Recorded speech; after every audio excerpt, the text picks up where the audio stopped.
You can start now. I started. You know what? You can, Odie. Huh? You can start this podcast whenever you want. If you want to start this on a Monday and just leave it running. Oh, yeah. All the way up through the weekend. Be the longest I'll episode jump ever. in. Yeah, I'll jump in. Yeah. Way hours and hours later. So many hours. I will jump in and we will start the conversation. Let's do it. You could talk ad nauseum. Oh. I'm not nauseous, though, but thank you. You could do, you know what? You could do this whole thing without me. I could do it with my eyes closed. With an AI version of me. No, we're going to talk about that. The AI version of you I'm creating. Speaking of AI, I wanted to read you this article that I am 90% sure was written by AI, and I just think it's going to be fun. All right. I like breaking your brain. Hit it. I love this. This article is titled, How to Watch the Superman Movies in Order. Working out how to watch the Superman movies in order doesn't need to be your kryptonite. In fact, with my help, you'll be on your way to watching the Man of Steel's various big screen outings in no time at all. Indeed, this guide is your one-stop shop to finding out how to stream the Superman films in order of your choosing. Below, I've outlined the best ways to watch them. That's not all you'll learn about. I've also provided more information on which ones have which streaming services. That's exactly what it says. Which ones have which streaming services. What the fuck is this? This is AI. Which one? Okay. No matter what method you pick, the Superman movie, which are also all part of a much larger DC movies, are arranged in the exact same sequence you would imagine. Are you ready to know what the watching order for... This is breaking my brain already. Are you ready for the order? Bring it. Yeah, bring it. The same is true of the other actors, Brandon Routh, Henry Cavill, and Christopher Reeves, who've played him too. Once James Gunn's Superman movie, coming out July 11th, which officially kicks and starts the rebooted DC universe, or DCU, when it arrives in theaters on July 11th. I'll also add David Cornsweet to the list of actors who have played the Man of Steel. For now, here's how to watch the Superman movies in chronological order. Superman the movie, 1978. Superman 2, 1981. Superman 3, 1983. Oh, sorry, 183. Superman 4, The Quest for Peace, 1987. I'm done. Now, you might be asking yourself, are there only 4 Superman movies? No. There's also Superman Returns, 2006, which is Brandon Routh's outing as the Man of Steel as he picks up the mantle from Christopher Reeve. You might be thinking, does it end in 2006? No, because in 2013, Henry Cavill picks up the Man of Steel in the movie Man of Steel. This is followed by Batman v Superman, Dawn of Justice, 2016, also starring Ben Affleck as the Caped Crusader, and Justice League 2017, as well as Justice League 2021, Zack Snyder's version. Kevin left. I did it, everybody. I got Kevin to leave. I'm laying down. Oh, he's laying down. This is what I do whenever the podcast is too much. Are you interested in streaming the Superman movies in release date order instead? This is the only guide you need. Here's the order to stream them in release order. Superman the movie, 1978. Superman 2, 1981. Superman 3, 1983. The music's playing. The music's playing. We're done. We're done here. It's going. Nope. Same list again. I said you don't have to read it. You don't have to. It's done. I stopped reading the article paragraphs ago.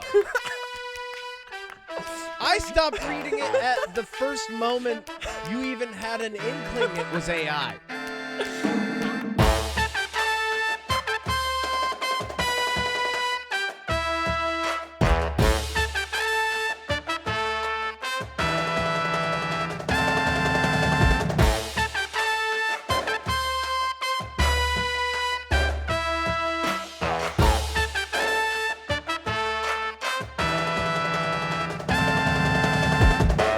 Did you like that?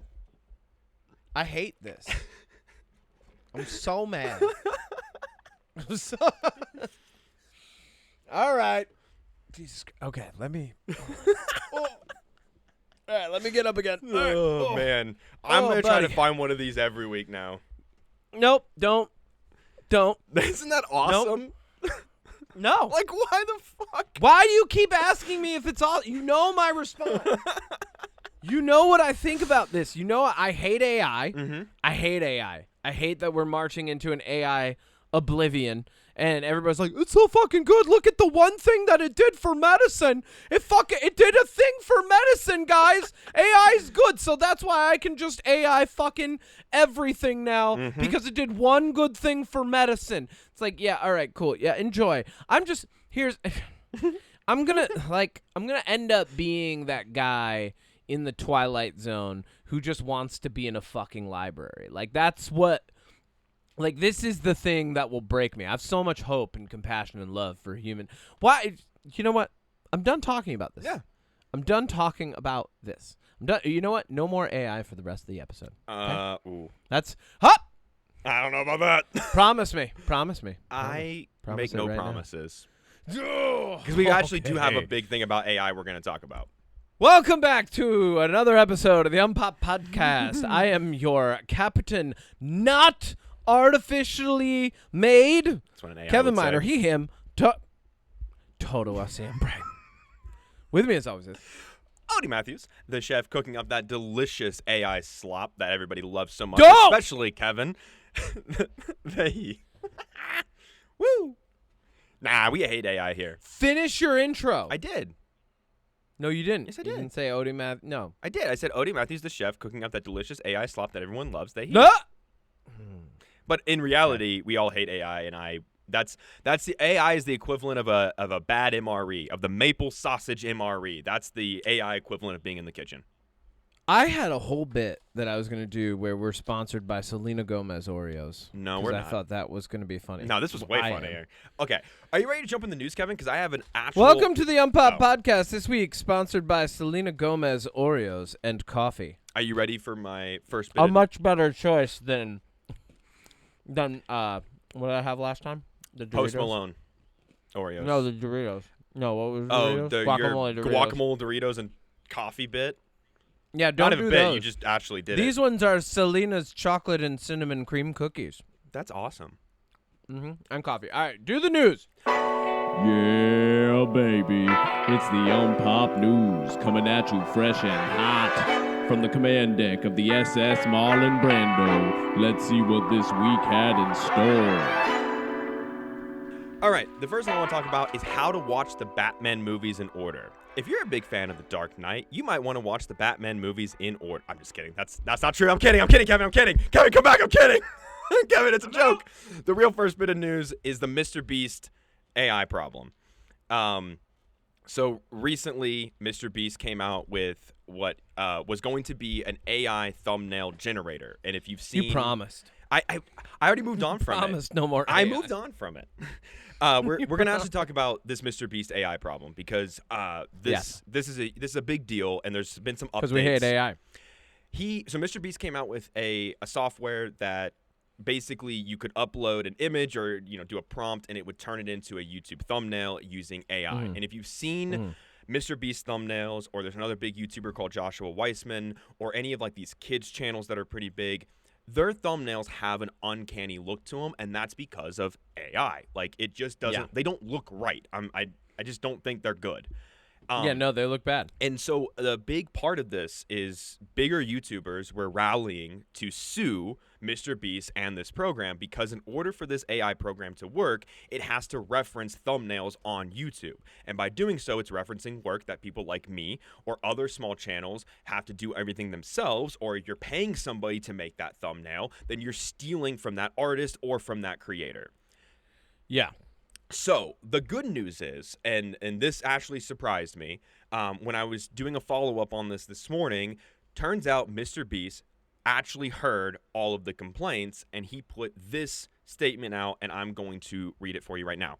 He said, It's written by AI. on X, probably, he said, hey. If you're concerned with watching the Batman movies in order. Use Mr. Beast. Shut up. All right. Hey, What did he say? thanks for all your feedback on the ViewStats AI thumbnail tool. That was the name. This already sounds like AI. We pulled it and added a funnel for creators to find real thumbnail artists to commission. And here's the thing about that.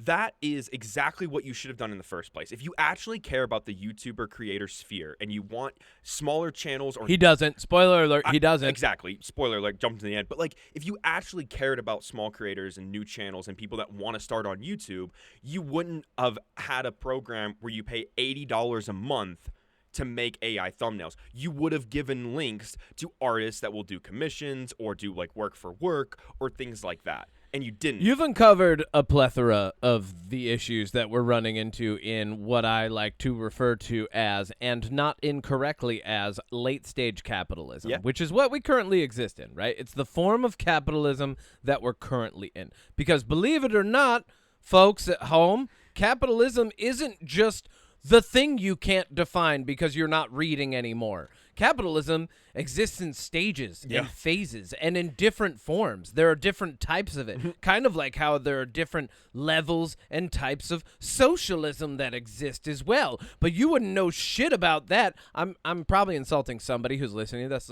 like, no, Kevin, I know all of it. But like, we're not talking about you, Dad. How dare you insult me? All right, listen here, Stephen. It's okay. It's always but Stephen and Liam, listen. It's probably Chris. Chris, I'm sorry. You know this, but everyone else is an idiot. No, like, so first off, the underlying issue here is that Mr. Beast, who already doesn't need the money, is going onto YouTube, which exists on the internet. The internet was originally, like, the internet is the first crowdsourced mass intellectual property data-driven project. It was fucking free. They were people who were just happy to make a way to connect people. And what happened was capitalism came in and it went, hey, you know that free fucking thing over there? We're going to charge for all of it. We're going to justify it for fucking forever. And that was the moment that we all missed out on, to like really just go, hey, wait, hold on. We don't need capitalism here specifically. Like, and there's so many hyper, ultra, fucking patriotic, I guess I would call them minions at this point. Like, they just exist in what is like the cult form of America. Wow, I'm getting really political now. But like, there's like being an American. Yeah, you were born here, and like I've got a Stars and Stripes mug. Like, I don't hate America. Like, you're born here, you like the country, you go, you dedicate some time and like clean up a highway and go visit some national parks and marvel at it and participate in the economy and shit. Like, yeah, cool. American. Good job. But like, there's the cult of America. And these are the people who are like, capitalism's part of it. It's in it. It's interwoven into the system. If we separate capitalism, it's no longer America. And it's like, it doesn't have to be everywhere. They're like, I'll shoot you, is what they say to that. Yeah. They're like, I will gun you down. You come to a stand your ground state and I'll buy some property and you walk onto that and I'll shoot you within my legal rights because that's part of America too. And you go, maybe that's actually a problem that we should deal with. They're like, you're un-American.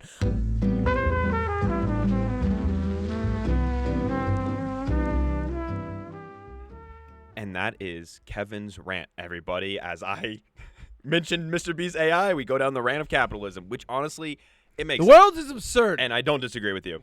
I don't disagree with you. And like, listen, I, as a creator who currently, I do everything for my channel start to finish. I had an artist that did all my avatars, but right now I make all my thumbnails, I do all my audio, I do all my editing. Like, I do everything for my channel. And when somebody, a big creator who doesn't need, and not even the money, because like, I will be the first to admit, like, YouTube, yes, is it awesome if you make money off of it? Of course. I'm on YouTube because I love my channel. I love what I'm talking about. And to be a channel that has, I don't know how many subs Mr. Beast has, probably like 1 million or 2. Like, he's probably up there. You know, like, you don't need this, and you just don't. Like, you're a kid's channel, and you might not want to admit that, but you are a kid's channel. And like, you are pandering to kids and you are selling them something that is problematic and dangerous, and you're selling it to the future. And that's fucking despicable. I'm happy that he learned his lesson. He didn't learn his lesson.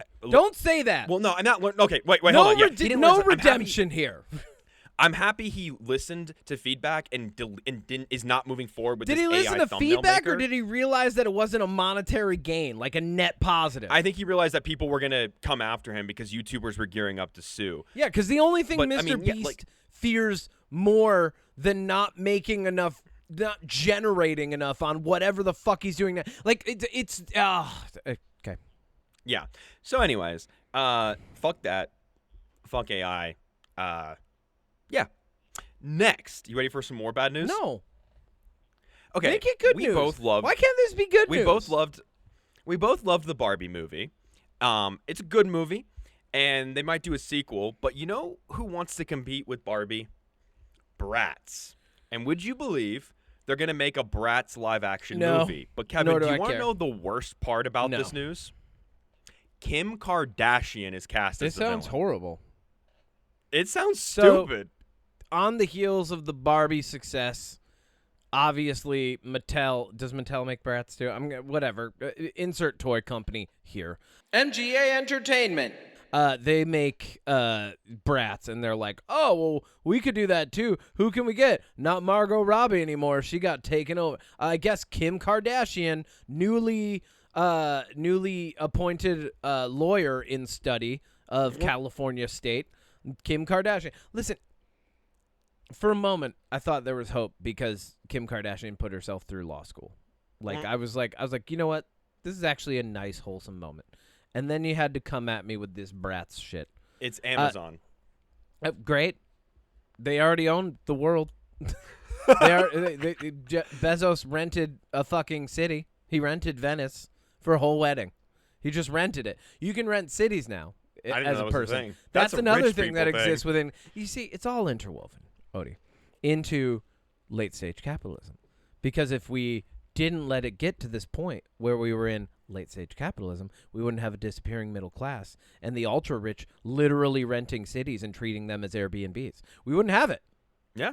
Move on. Next. Are you excited for Bratz? No. Oh, cool. So we're gonna go see it together. No. Yeah, we'll cover it on Magnum Opus together. It'll be good. Absolutely not. Can't wait for that. But you know what I can't wait for? And I'm super excited because now we get to actually get into the fun news. I wanted to rip the Band-Aid off of the bad ones first. Yeah, they were bad. So after months of people harassing Matt Reeves, claiming falsely, I'm going to say falsely because we don't know for sure, but claiming that he's having personal issues and health issues, and people were speculating left and right about what this man was doing, when realistically, I had a feeling it was always he cares about his work, he cares about what he creates, and he wants to make sure that since the first Batman movie was so well received, he wants to make sure the second one is spot on. And we've heard this from people like Robert Pattinson, we've heard it from people like Andy Serkis, we've heard it from James Gunn. And it looks like, finally, after months of everyone speculating, he posted the Batman 2 script is done. Woo! And it will film back-to-back for, what's his name? Robert Pattinson. He's going to do Dune Messiah and the Batman 2 back-to-back. Hell yeah. Not Matt Reeves, obviously, but Matt Reeves, I'm really excited for this Batman Robert movie. Pattinson's going to do Dune Messiah, and then that's what I meant. Yeah. So here's my question for you. Now that we know that the Batman 2 script is done, and there was rumors about a year ago that Clayface might be the villain. There was rumors that he can't be because he's getting his own movie. So that's my question for you. Do you think that they'll fold, or do you think there's room, depending on how they do Clayface, do you think you could fold that Clayface into the Batman 2 as a villain for future Robert Pattinson? I think that would be dumb. I think that mirrors the moves that Marvel has made that have made Marvel TV shows bad. And there's another thing too, because they're trying to weave it all like that. That's exactly what Gunn said he didn't want to do. And I hope they don't. And here's why. I want the Clayface movie to have some mystical elements, some magical elements where maybe he is a shapeshifter. And Matt Reeves doesn't really want that in his Batman universe. And I don't love that because we got that with The Dark Knight. We've seen the grounded, realistic, quote-unquote Batman. I do think that for this universe with Matt Reeves's, it works a little bit better than Christopher Nolan's. I know that might be heresy, but I think that if we're going to get a normal Batman in the Superman, James Gunn, DCU, you can have him fight all the mystical stuff, and we can kind of explore this more realistic, grounded Batman, because it feels like if you introduced an alien in the new Batman 2, that would feel weird after what we saw in the first one, right? Like, I don't see this Batman fighting somebody like Darkseid. You know, like I don't see Matt Reeves being I don't see Matt Reeves's Batman being in the same DCU as Superman. I hope they don't. And like this has already been talked about by James Gunn and by Matt Reeves. They don't see that either. And so I think that's good. I think the only way that's going to happen is if for some reason this next Batman movie is like so overpoweringly popular that everybody's like, oh, that's the Batman now. He's got to be in the DCU. And then, like, the executive producers and the powers that be go, all right, James Gunn, we're good job for the past 3 to 5 years. We're going to override you now, you know, which is a bad move. And that would be a bad move. I even think, and I saw speculation that they're like, well, maybe this Clayface will be in the Superman world. And I'm like, it doesn't matter. I understand that some people are going to want everything to be connected because we're used to that with Marvel. We love the cameos. We love the post-credit scenes. But, you know, and I say we, but, like, not everybody. But I think that there is something to the Jokers of the universes where it's like, here's a pocket of just a character doing a character thing not connected to anything else. And I think that that's okay. Yeah, I think it's okay for Clayface to be a standalone. I think it's okay for Matt Reeves's universe, like Matt Reeves's Batman, to be its own thing. I think it's okay for Superman, wherever that goes, to incorporate whatever James Gunn brings into his DCU, right? Like, I think it would be really funny to see Creature Commandos show up at some point in, like, a future DCU thing, and, like, they're the comic relief for hopefully not that long. You know, like, keep in the famous words of The Offspring, you got to keep them separated. I don't disagree. I'm excited. I'm super excited for everything DC is doing. I'm excited for Superman. I'm excited for Lanterns. I'm excited for Supergirl, Batman 2, Clayface. Give me all of it. I love what DC is doing. I'm on board. And speaking, I think I'm finally recovering from the AI news. I think I'm finally coming back to it. Yeah, well, it took a minute. That actually made me mad. Yeah, that's what I'm here All for. Right. Here's my favorite bit of news for the entire week. Mad like crazy mad, not angry. Just mad. Yeah. Just like Which my article or the Mr. Beast one? Both. Oh, okay, cool. Both were bad. Both were bad experiences for me this morning. So this is the best news, and I want to talk about this. Denis Villeneuve is directing the next James Bond. And before you say anything, I've already seen some backlash of people being like, I don't think his vibe fits. I don't think he's going to be good at it because he's got this specific style. Why is it his vibe? Like, what the like, he's going to shoot it like Dune. Yeah, exactly. Okay. Here's the thing. He's going to shoot James Bond, a grounded espionage film like Dune. Yeah, or Arrival. Like, no, he's not gonna do that. Like you are an idiot if you think that is the case. Okay, so here's what I wanted to kind of just to give people an idea of the scope that Denis Villeneuve has, and he is one of my favorite directors, hands fucking down. So he actually, he got his start in 2000 with a movie called Maelstrom. Pretty solid. Not my favorite of his. Yeah. He did some other ones that like aren't that great, but here's why I think he's going to be good at James Bond. Here is his one from 2013 to 2017. It's Prisoners, which is fucking phenomenal. If you haven't seen Prisoners, please go watch Prisoners.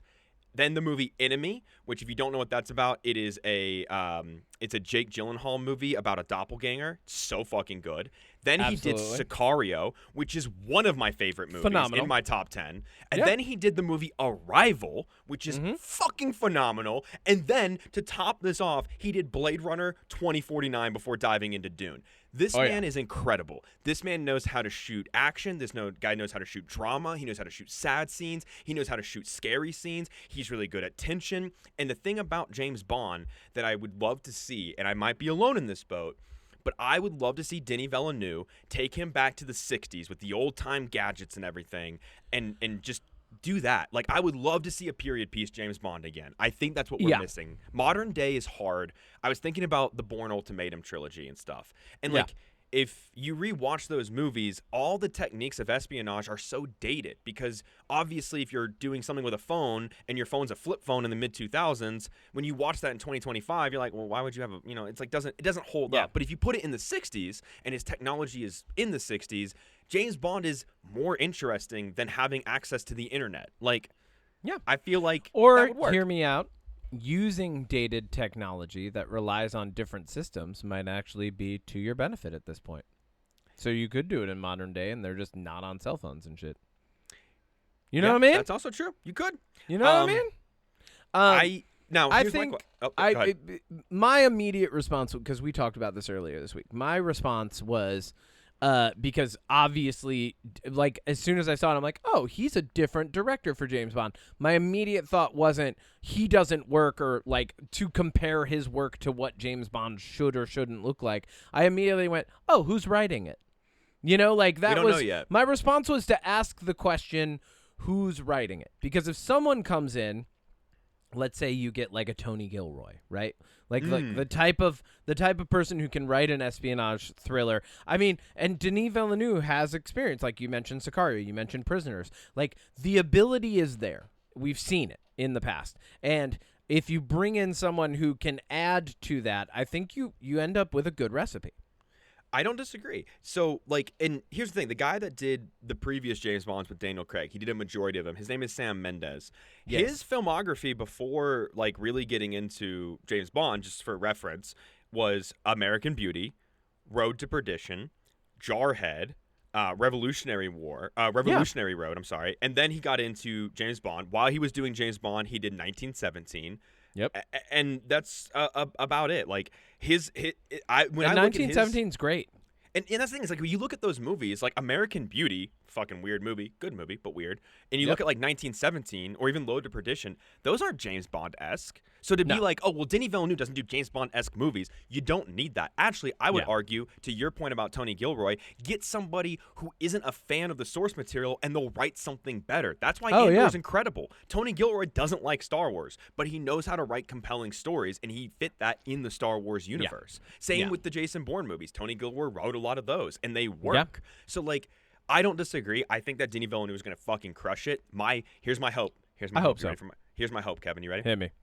Please, for the love of God, get Greg Fraser to shoot this movie. Please. Okay. I'm begging you. He's my favorite cinematographer. Yeah. He's done the Batman. He's done the Dune movies. If they get him, he might be out of Villeneuve's price range now. So, I don't know. He's very highly sought after. I fucking love this guy. Yeah. And one of these days I'm going to do a deep dive on Greg Fraser and cinematography in Hollywood. Do it. Actually, I'm going to do that next. Good. But yeah, sorry. I'm very excited for this James Bond news. Yeah. I heard a rumor, or saw a rumor, I should say, that they might be eyeing Tom Holland. And sure, I mean, I think it could work. Here's why I think Tom Holland could work. Nope. I think anybody could work under the right director. Nope. I don't want Tom Holland. I want Austin Butler. I don't I'm just want kidding. anyone who doesn't naturally have a British accent. Like James Bond's fucking, he's MI6, he's British. Henry Cavill would have been so good. No, honestly, British. I want James Bond to be like someone I want it to be someone who, I don't care who it is. I want it to be someone who's in a point similar to where Daniel Craig was in his career. That's what made him good as James Bond. I can't tell you how many people, when I went to see Casino Royale, I'm like, hey, it's a guy from Layer Cake. And people are like, what the fuck are you talking about? Rian I'm like, Johnson. He's a good actor. He's really good in this movie Layer Cake. And like, people are like, oh, really? And I'm like, yeah, he's been around. Yeah, like people. Yeah, I want it to be someone who like people either don't know or they're like, that doesn't work. You know, I think an unknown, a more unknown. That's what I mean. Well, Daniel Craig was like known but unknown at the same time. You know what I mean? It's like how they're casting like Superman, David Cornsweet, known but unknown. Like, yeah, exactly. I think that works. We've talked about this before, but like, I'm tired of seeing the same actors in every single movie. Yeah, stop trying to make everybody famous, Hollywood. You know who really flies under the radar is, and you've mentioned him. He's the star of the gentleman, the Guy Ritchie show, but I forget his name right now. Oh, good actor though. He's newer. I don't know his name off the top of my head, but he's phenomenal. Theo James. Got, like, Theo I love James. Theo James. He I is would perfect. love to He's see. a perfect age. Too. He actually, If he wasn't already doing a fuck ton of other things, I'd be like, he was in The him, Monkey for sure. Earlier this year. That really. Well, good I'd be Stephen like King him movie I saw. for yeah. Well, dude, he crushes it in the stuff that he's in. Anyway, Moving on. Next bit of news. Next bit or last bit? 2 more bits of news for you. 2 more bits of news. And we can kind of speed run these because we don't have a lot of information. Okay. Lilo and Stitch 2 got greenlit at Disney. Here's my thoughts on that. Whatever. Boo. You fucked up the first one. You can't salvage it. Boo. It's Disney okay. sucks It's going to now. get an AI thumbnail. It's going to be great. Can't wait. Yep. And then, dude, It's going to have Mr. Beast in it. I hope so. Because that movie sucked so bad. Okay. I don't dislike Mr. Beast the person, right? Like there's a person, right? Jimmy? I very much dislike Mr. Beast the mythos. Personality. Yeah. No, the mythos. Oh, the like, mythos. Okay. Like the idea of Mr. Beast. Oh, yeah. I very strongly dislike. I think we all do. All right, keep going. My thing about Lilo and Stitch, and this is like my main thing, they changed so much. I don't think Mr. Beast likes the idea of Mr. Beast anymore. Probably not. Yeah. But Lilo and Stitch changing a lot of the key elements that make characters who they are, and Disney honestly kind of colonialized that movie by removing a lot of the native Hawaiian elements that make the story engaging in the first place. Oh, God. By basically saying, I mean, the movie ends. Spoiler alert for Lilo and Stitch, the movie. Please don't watch it. It doesn't matter. The movie ends with like the social worker going to Nani and Lilo and being like, if the state, if the government, if the American government takes Lilo, she'll have a better life. It's like, that's a horrible fucking message. That's wild. That's not how the original ends at all. Anyways, next bit of news and last bit of news that I'm going to tell you about. The Social Network 2 is in the works. But here's the catch. Why? Why are we back to bad news? It's not a sequel, and it's going to focus on the Wall Street Journal's Facebook files, and it's by Sorkin. Okay. I want to know what Social Network 2 but not a sequel means. All right, so Aaron Sorkin, phenomenal writer, right? Possibly a bad person, but phenomenal writer. I love Aaron Sorkin's writing, unless it turns out that he's the worst person ever, and then never liked him.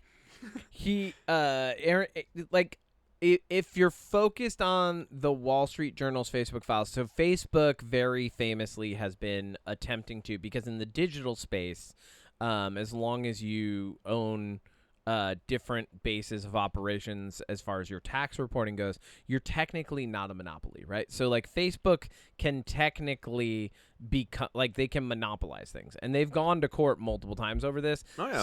Some have been victories, some have been losses for Facebook, but ultimately at the end of the day, Facebook like sees a competitor and buys it. Right. And so I think what's going to happen on this, like the first one kind of told the story of like, hey, we're going to stand up to, big business, and we've got this idea and it's going to disrupt shit. Like, I mean, before disruption was even a term, like the Social Network came out, and it was kind of a cool story. It's a college kid who's like, oh, I don't know shit about business, but I got this good idea. And like, then they just go into it, and it told a mythos of it. Right. Like that's kind of that's where we're at with the podcast. It's an That's elevated story. The running theme is the mythos of something.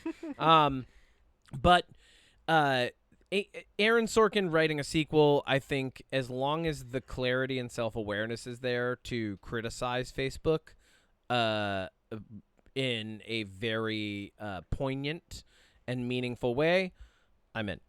Well, and my question with this is, because I agree with all of that, but like, are you bringing back Jesse Eisenberg to play Mark Zuckerberg? Do we need, like, we know what Mark Zuckerberg's been up to in the last 10 years, because he's on, like, we know he's a lizard man who, did you see that interview with Theo Vaughn, by the way, where Theo asks him, do you drink coffee? And there's like a 5-second pause, and he was like, nah. And he's like, but you've had it, right? And he's like, yeah.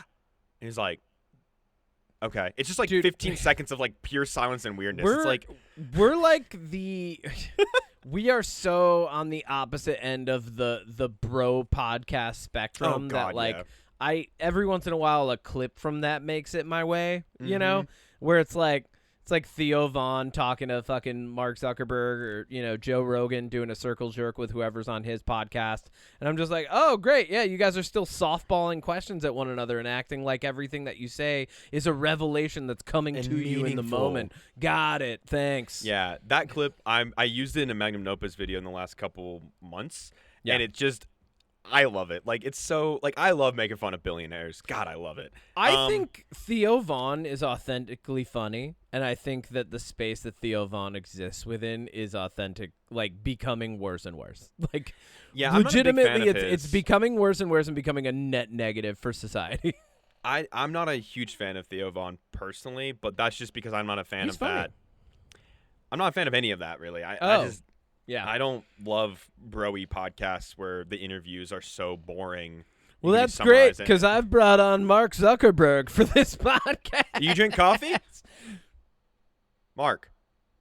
Oh, he's just staring at me. Put your piss bottle down and stop drinking it. He's just staring at me. That's weird. He's looking me right in the eyes. You lost your soul now. He's holding up an AI thumbnail. He is AI. His whole body's AI. Oh God. All right. So last bit thing that I was going to bring up, and this will lead into your lovely deep dive that I don't know a lot about, but you texted me this morning that Magic the Gathering released a Sonic the Hedgehog secret lair. Yes, late stage capitalism. We're back to it, full circle. Full loop-de-loop on the Garden Hill. What's the fucking name of Sonic level? I don't care. I don't play Sonic. I've never played a Sonic game. I thought you loved Sonic. I like the movies. Oh. I like the Sonic movies. I sent you that thing. Oh, wow. I don't even know. I've never played a Sonic game, anything. I'm a bad friend. I thought you loved Sonic. Oh, okay. I loved Sonic on Sega Genesis, and I loved Sonic Pinball specifically for anybody who's listening that ever played that game. That's so fucking lame. It's actually amazing, and you should play it. It's a video game. I don't know, download an emulator. You could probably download. It's tiny, like the file's smaller than a movie. Yeah, definitely. But yeah, so I loved that game. But Magic the Gathering, and this highlights a few different things that I think are necessary to mention on this podcast. One, we launched ourselves as a brand because everything's a brand now because we exist in late-stage capitalism, and I know that people are getting sick of me saying that. But we're Take a drink every time Kevin says late-stage capitalism. And part of our brand is recognizing other brands like Selena Gomez Oreos, the cinnamon chocolate cookie, or I'm Sonic about to lay down. Or my turn. It's my turn. So Sonic. Here are the issues that are circulating this Sonic the Hedgehog X Magic the Gathering. Anytime there's any love for anything, like we as a generation, and by we I mean like millennial, like Gen X, millennials, and Gen Z, like later are Gen Z, all being monetized for their personalized nostalgias, right? So Sonic the Hedgehog coming into a game that is like popular right now, rather than that game continuing to develop unique and interesting stories and play styles, is a problem that is becoming more systematic over time, right? Like Magic the Gathering has its own universe. It has its own history, lore, Vorthos, everything. But what are they doing? They're releasing they released a Marvel secret lair last year. They released a Final Fantasy set this year. They're doing Sonic the Hedgehog, and they're releasing a Spider-Man Magic the Gathering set this year. Instead of developing out the lore and Vorthos of what originally made them like great in the first place. Wouldn't Spider-Man have been in the Marvel one? Well, so here the excuse is always so the Marvel Secret Lair was just a limited release, which was stupid. But so and then they're doing Spider-Man, and like the reasoning behind this is, it's bringing new people into the game, which seems like at first, like on its face, you're like, okay, cool, yeah, no, we'd like to have new people in the game, but what I'm realizing time and time again is that this is just the excuse that companies use to not have as intense a fiscal and moral commitment to originality in both context and subtext of what they are making and how it's presented. So, like, you have that. Then one thing that happened, they used to just make secret layers. Like, you could just go on, you could buy it as long as you bought it within the window. They'd print it. Like, they have the ability, right? They would print it, you could have it, and then it was yours. Now, with secret layers like this, and this is something that I really don't like about this industry and others, they're treated more like a shoe drop. Like, remember the shoe drops where people would be, like, lined up, and if you didn't get your size or the shoe that you wanted, you wouldn't get it? Like, this is where this is like the Nike shoe culture. And actually, a lot of shoe heads have moved into this space, and they scalp the same way they used to with sneakers. So, like, now there's going to be... You get in, and this is like concert tickets too. Like, this is why I keep saying fucking late stage capitalism. But like, it's the same thing with concert tickets. It's the same thing with so many different things. They're like, there's actually only a limited amount that we can print, and it's like, fuck. It's not true. Fuck you. You're talking about a property that generates over $1 billion in revenue every year, and you're not able to print the amount if everybody wanted one. Fuck off. Like, you wouldn't print it if everybody was gonna pay you money for one. Fuck off. WotC, Wizards of the Coast, Hasbro, you fucking greedy toy company. You Hasbro? Anyway, it's Hasbro. Hasbro's the one who owns all of it. Yeah, Hasbro. I Hasbros.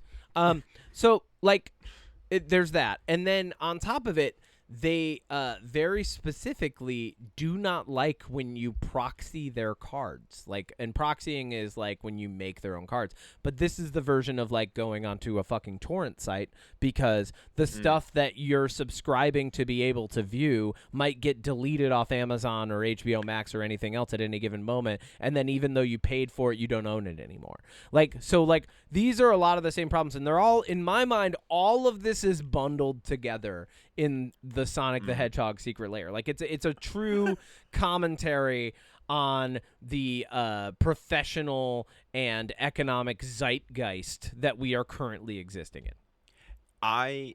We're 40 minutes into this podcast right now. I've been having conversations actually all week about digital media and like the lost media that we are. And I brought up the show that we both liked, Final Space. I owned all 3 seasons. Gone forever, can't find it anywhere. They deleted it off my fucking app where I bought it and downloaded it. Wait, season 1 and 2 are gone too? All of it. I thought it was just season 3. I can't find it anywhere. Oh God. I haven't looked to in a the while, high seas. If you're listening to this now, pirating's cool again. Pirating is cool again. Be a punk rock. Stop paying companies for shit. I agree. They have enough money. I don't disagree with you. And speaking of like Magic the Gathering, like next gen consoles, they're already talking they might not even do physical games. And here's the thing, the environmentalist in me that's like, oh, well, making games and the plastic containers, like, that's terrible. But if the trade-off is that shit gets lost forever, I mean, that's not a good trade-off. Like, no, I don't like that trade-off. I think that companies have the ability, and I just read this happen with Battlefield Bad Company 2 on Steam and the EA store, just taken down for no reason. Highly popular. Just gone. People were talking about it, just gone. And it's like, well, because they can't afford to continue to host the thing that you paid for that brought you joy, so they drop it like a bad habit. Like, and that's where we are. Like, fucking everything. Like, look at the Mr. Beast thing. It was a subscription. Everybody just wants subscriptions. They don't want you to pay $50 and own a thing forever. They want you to pay $20 every month for the rest of your fucking life to have access to a thing that brought you a little bit of joy. And that is what that's why I had my rant earlier. It's because late stage capitalism is infuriatingly disparate and non-human driven. It's not driven by humans. It's driven by numbers. And look at, like, and it's indicative, like, it bleeds into fucking everything else. Like, look at how many idiots voted for fucking Donald Trump going, he's good for the economy. I'm like, you don't even know what the economy is, and you have subscriptions out the wazoo, and you're getting bled to death economically, and you're going to tell me about the economy? Fuck off. Anyway.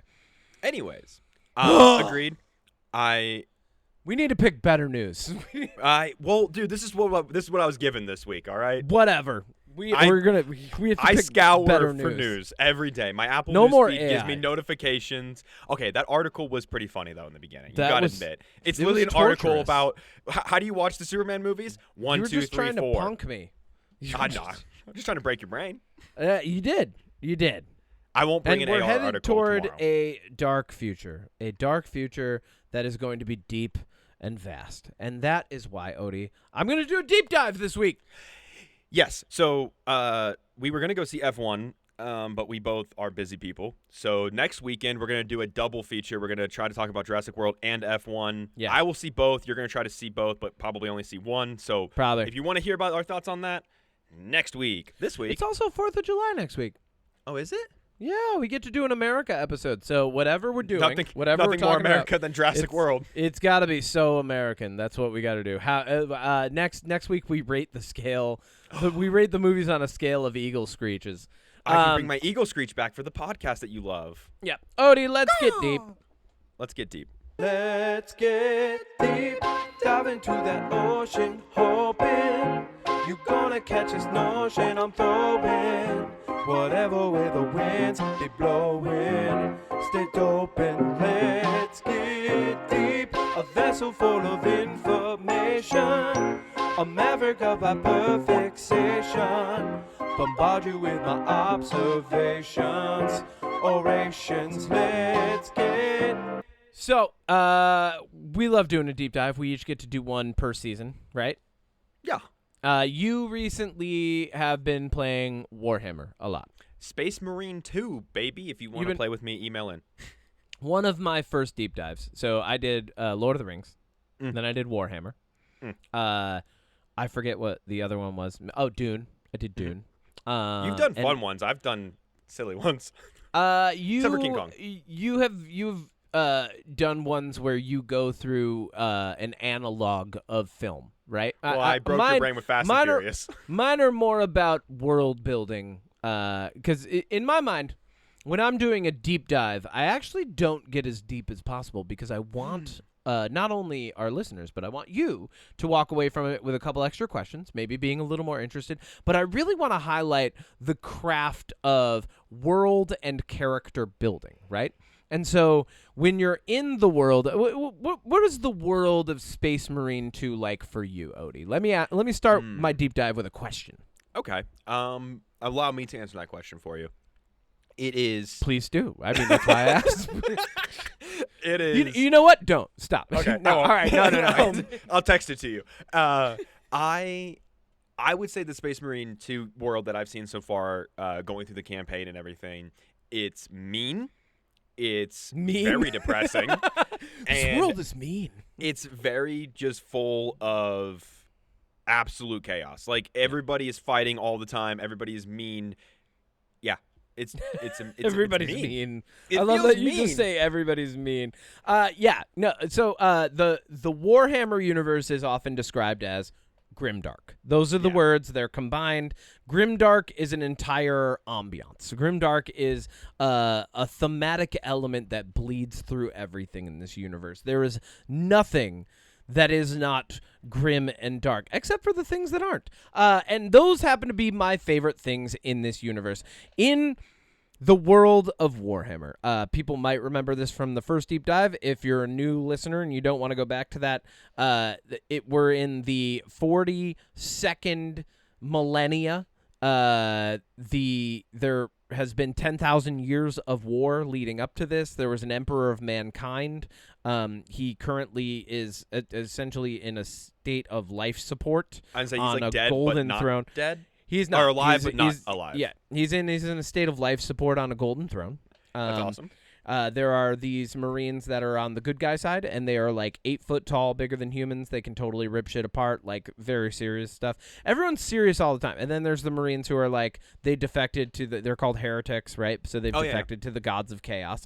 The gods of chaos oftentimes referred to as demons. Aliens are referred to as Xenos. Mankind is essentially a xenophobic, xenocidal race that just looks to conquer the galaxy and flourish of its own right? everything else is the same in this universe as well, including the Tyranids that you're fighting in Space Marine 2, right? Like, they just want to consume everything, right? The problem with consuming everything is they'd eventually have to consume each other, but maybe that's how the universe restarts. Who knows? The Necrons, who are an awakening space alien race of essentially they're the Terminators. They're just Terminators in the Warhammer universe. But they are like skeletal machine demigods of mysterious past who used to worship these other gods that like totally tricked them into becoming these immortal, killing, unfeeling machines that might go insane at any moment. You've got the Orcs who just get the scent of war and decide to lay waste to an entire galaxy. Those are a little more fun, though. And all of these forces are constantly at war with each other. That's why it's called Grimdark, because, like, on its surface, you might analyze it and have a little bit of fun with it, but, like, when you get down into the nitty-gritty of it, people are dying constantly. The universe is constantly out to kill you. And that is why this week I am going to do my deep dive on the one person in that universe who has done the unthinkable, which is reach the age of retirement. Okay. I have one question for you. Yes. Wait, maybe I have two questions for you. Hit me. One. What does retirement look like in the space? Well, we'll get there. Okay. We'll get there. Two, is okay. Chaos Marines. Why is their body dust? It's not dust. When I fight Chaos Marines in the game, like dust comes out. There's no body in the armor. Oh, no, that's like black, whatever you're fighting, that's like part of the magic and evil of the Chaos Gods. Like, you're fighting, so in Space Marine 2, and this is nothing to do with my deep dive, but like, but kind of, it's in the universe. So in Space Marine 2, so you've got the Space Marines are the good guys like Rabute Gilliman and Lehman Russ and all those guys. And then you've got, the Chaos Space Marines that are like the evil guys, right? So the ones that you're fighting are the Thousand Sons, which their Magnus, who is their Primarch, is the evil demon Primarch who has a giant horn cock. And he is like, he's all about space sorcery and magic. He's like one of the most powerful psychers in the entire universe. And what's happening when you're killing them is like whatever chaos magic is like being released, right? Like it's like yeah, they're not bleeding the same way, but they do bleed. I mean, someone mentioned that their bodies are like fried. Kind of. If you were fighting, like, say you were fighting the Chaos Space Marines of Mortarion, right? Mortarion worships Nurgle. Nurgle is the god of, like, pestilence and infinite sickness. People call him Grandfather Nurgle. If you were fighting them, they would have, like, flies and ooze and bile coming out of their body. I get what you're saying now. Yeah. Okay, so it depends like, on... Okay. It's all different. Like, and the ones who are more Tzeentchian are, like, they'd probably be shape-shifting and looking all fucking weird. But yeah, so those are Space Marines, but we're not going to talk about Space Marines. We're talking about retirement. We're talking about a human. We're talking about a very simple man. Does he go to Florida in this universe? Is Florida hold on! I'm doing the deep dive. Calm down. So there's no Florida. Yeah, this is actually hey, one positive for the Grimdark universe. Yeah, no Florida. No Florida, baby. But yeah, so the man that I'm talking about is a man of mythos and legend within the Astra Militarum, which is the the space military.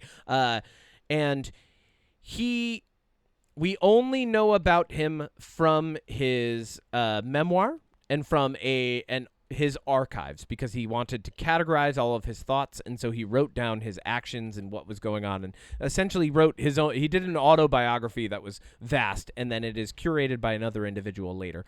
This man, in a world where, not in a world, in a universe where there is a giant rip in space and time called the Eye of Terror that literally pours chaos into the universe. In a universe where giant insect-like aliens will eat you, absorb some of your traits, evolve a little bit, and then fire guns that have like little tiny versions of themselves that then bore into other people's skin and eat them from the inside out. Yeah, in a universe where ancient gods are awakening on entire worlds and laying waste to the galaxy with space and time magic.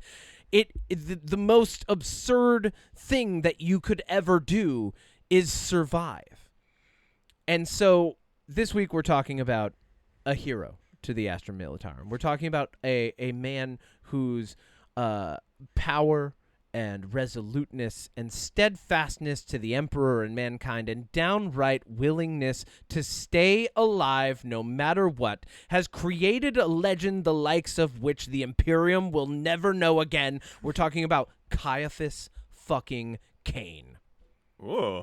That's my fucking intro. name. That's a great name. It is a great name. Ciaphas Cain? Ciaphas Cain Ciaphas, if I had a kid, I would name him Ciaphas. If you could create the Giga Chad meme of the Warhammer universe, it is Ciaphas Cain. That's awesome. Ciaphas Cain is insofar as I know, he's not made any appearances in the games, and that's probably for the betterment of the universe. Some people have speculated that Henry Cavill will play him if they get into the Warhammer universe. No, he will not. No, I don't think that's what he's doing. This is not where this universe is going at first. If we get Ciaphas Cain, it's going to be down the road, and you can bet I'm going to be first in line for this shit. He's the best way I can describe him. If you know anything about he's like he should be a side character, but he's got main character energy. He is the Tom Bombadil of Warhammer, right? Like he's the guy that reference that you're Tom Bombadil, famously a wizard in the Lord of the Rings universe that only if you're like a deep fucking Lord of the Rings. I expect the same person who loves this episode of our podcast and this deep dive to be the type of guy who when someone mentions them, they're like, oh, yeah, let me tell you all my favorite stories about him because someone mentioned the deep lore, you know? What were you going to say? You know who I think Henry Cavill might play? Who? Titus. I think they might tie it more in. I think he's going to play Eisenhorn. Oh, but maybe. that's a different episode. I'm just throwing that out there. That's a different episode. Ciaphas Cain was, as I mentioned, he is a human. And so through this episode, I'm going to introduce you a little more to the Warhammer universe, stuff that you might not know, stuff that our listeners probably don't know. Anybody who's familiar with the Warhammer universe will know some of this, but maybe not all of it, because Ciaphas Cain is only in the literature so far. There are books, right? And I love falling asleep to them. They got the best fucking British voice over to read these, because all of the books are written like they are his memoirs. So he's recounting the different deeds that he's done for the Emperor. Here's the thing, though. He's only motivated to survive. Of anybody in the Warhammer universe, he is the one with the best survival instincts of everybody, and it's because he has the audacity to want to survive, and that ends up creating a walking contradiction of a being, a perfect paradox of existence within this hyper absurd and grim dark future. Before you deep dive, I'm handing you my ticket. I'm already deep diving. I know, but I'm handing you my ticket. Yeah. If you could punch it so we can get on the submarine, so we can dive deep into this deep dive. Great. I hope you feel like that comment was worth it. I was hoping for a Titan submersible joke, but a what? The Titan submersible. I don't know. Okay. Hopefully we don't implode. Oh, hopefully not. Okay. So, Ciaphas Cain, when we're first introduced, Ciaphas Cain, when we're first introduced to him, he's already been proclaimed as dead. He's long since gone. He's served the Emperor. He lived about 200 plus years. In the Warhammer universe, that's a normal amount of time for a human. We have advanced technology. Humans just tend to live longer, which is great because the entire universe wants to torture you or turn you into a chaos demon, right? And his memoirs are being read and noted by Amberly Vale, who is an inquisitor. And An inquisitor is a person within the Astra Militarum who goes around fulfilling a specific function for the Empire of Mankind.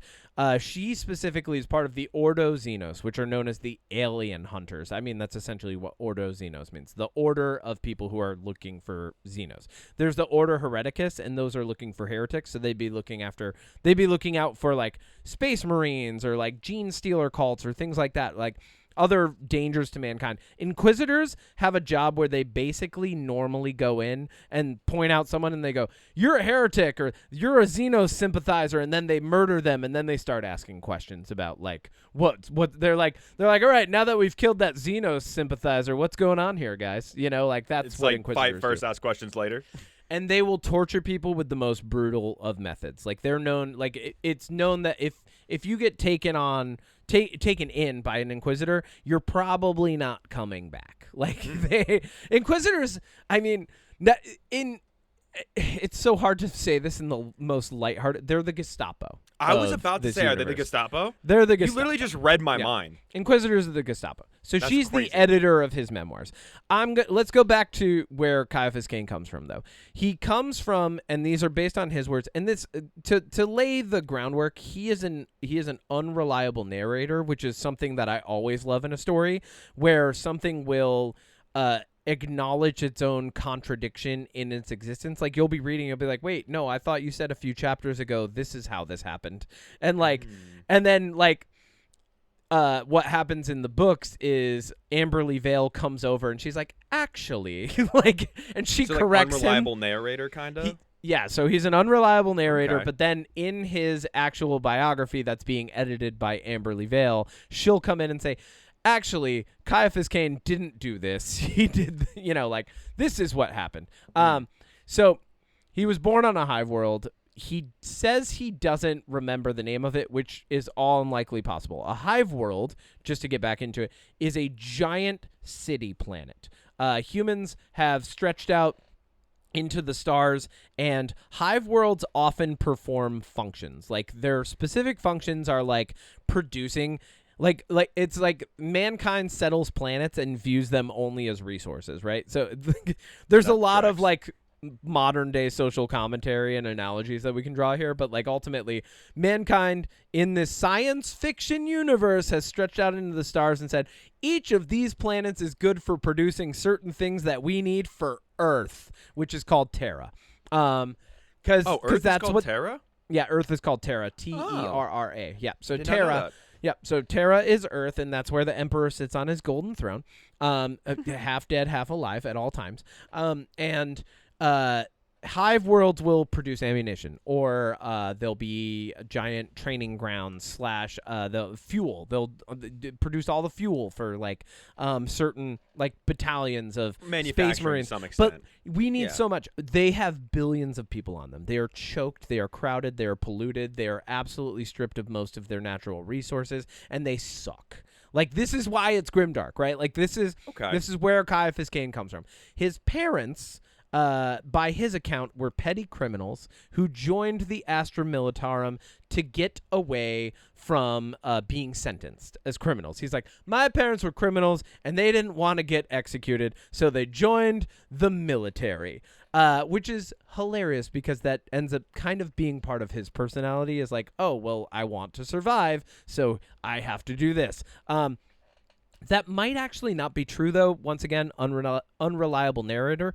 Ciaphas Cain becomes an orphan. He says that his parents were that they died killing or fighting off the Kroot. The Kroot are a species in the Warhammer universe that are likely descended from bird-like creatures in a specific portion of the galaxy.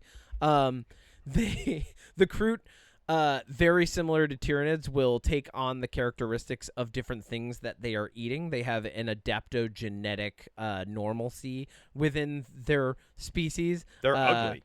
They're very ugly. They have an underbite. They have a beak. Oh my they have God. like weird quills coming off of them.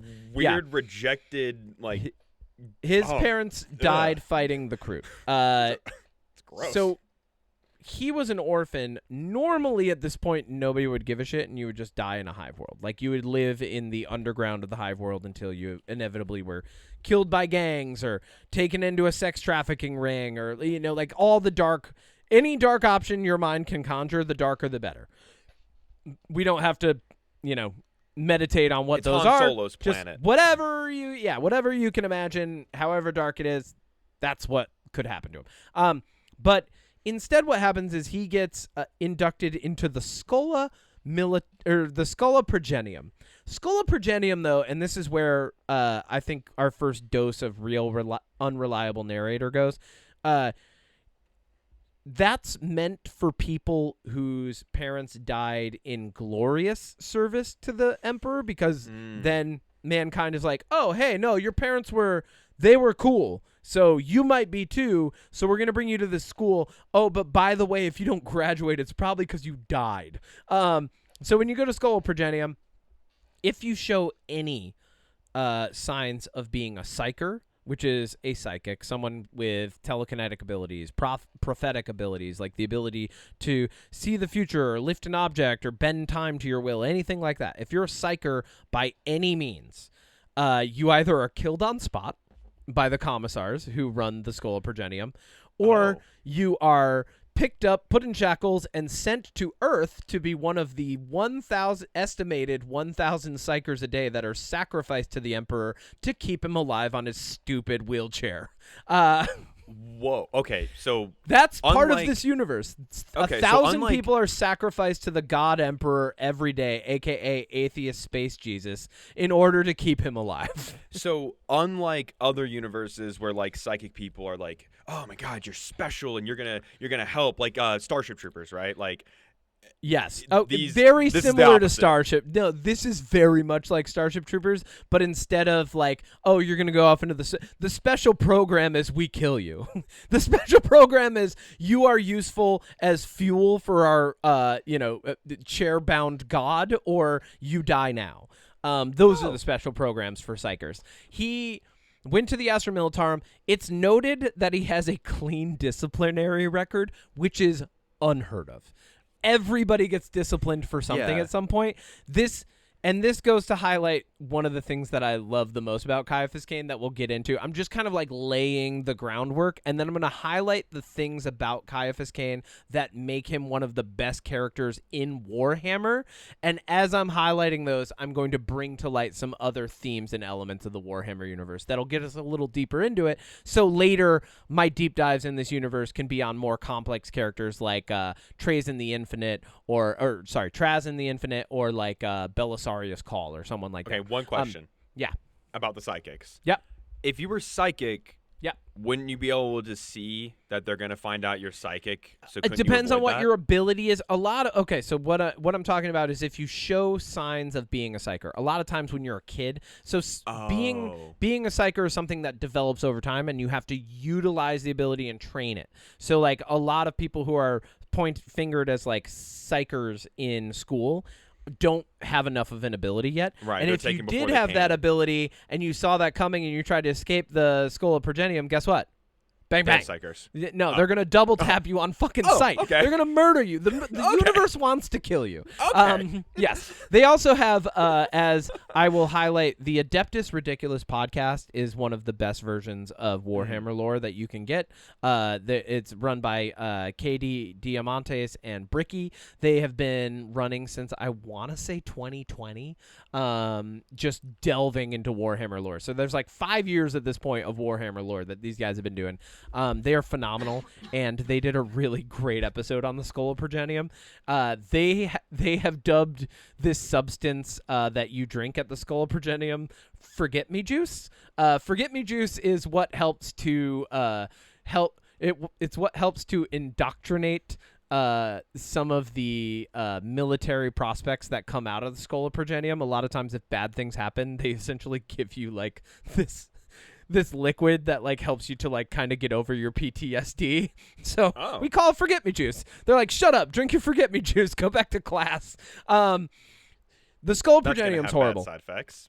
Yeah. Ciaphas Cain doesn't have a disciplinary record, which is borderline unheard of. It just means he got away with shit. Like, it just means he didn't get found out when he was doing shit. Because as you'll see as I go into this, he gets into shit all the time. Like, it's part of who he is.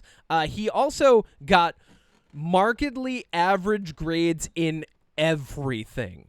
Nothing about this man said that he was going to be the hero of mankind, It's like a B student. except for his grades in athletics and swordsmanship. That's it. The guy can play some sports and he can wield a sword. That's it. That's all he's got going for him. And when he got out, he signed up to be part of the military that is essentially the rear guard.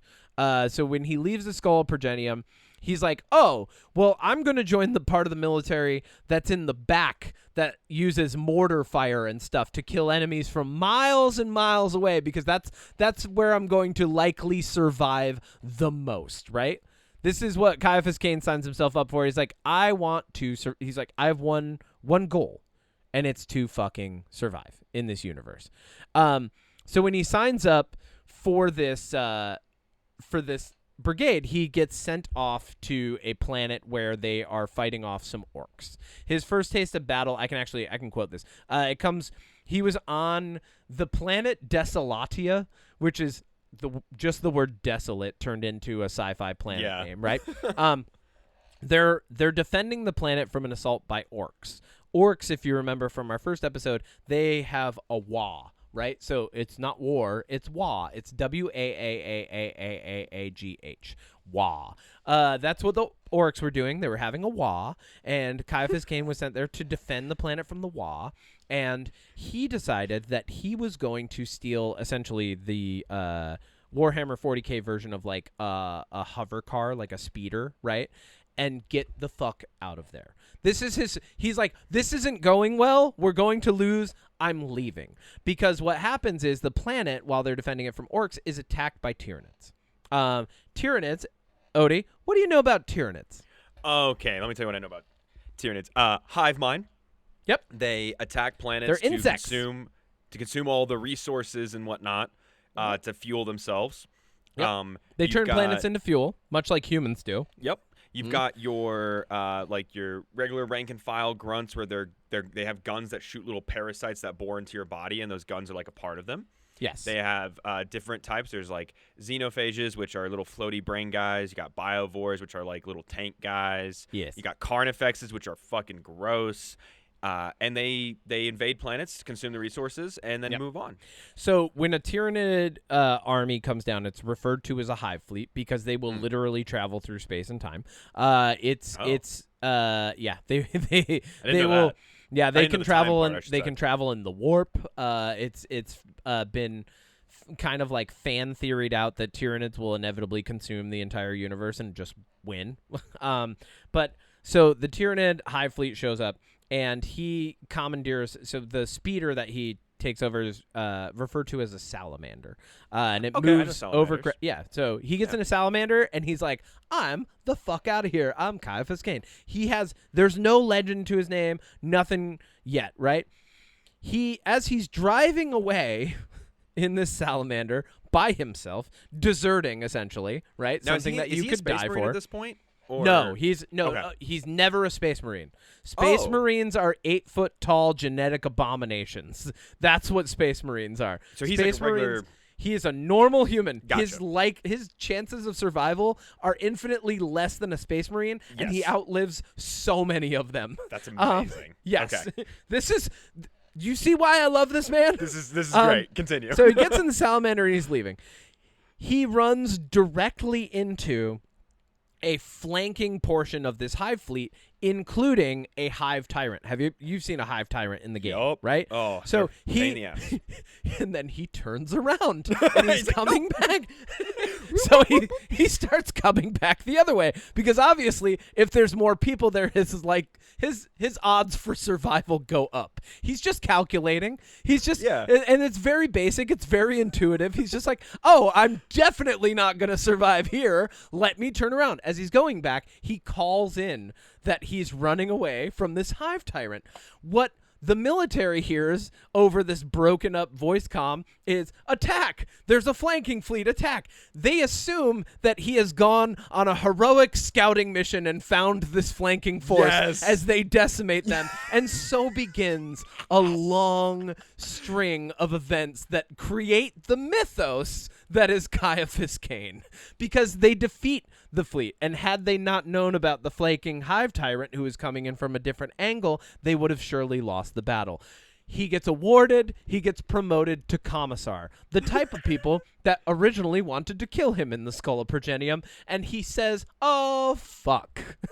Because if you're a commissar, not only do you have to go out into space and fight battles in the name of the emperor, but very likely the people who are positioned under you, because of the way that most commissars behave and the general attitude toward them, will get shot down in the middle of a heated battle by a bunch of concentrated friendly fire, because people are like, all right, it would be believable that the commissar would die here. Yeah, let's fucking kill him now. Oh, like, they hate him. Got it. Yeah, no, people hate commissars. And so now he has to do double duty for the rest of his life, trying not to get killed by humans and also not to get killed by literally everything on every mission that he's ever thrown into. This is the beginning of Ciaphas Cain. But let me ask you a question. Yeah. Have any of these commissars tried throwing a pizza party for their troops?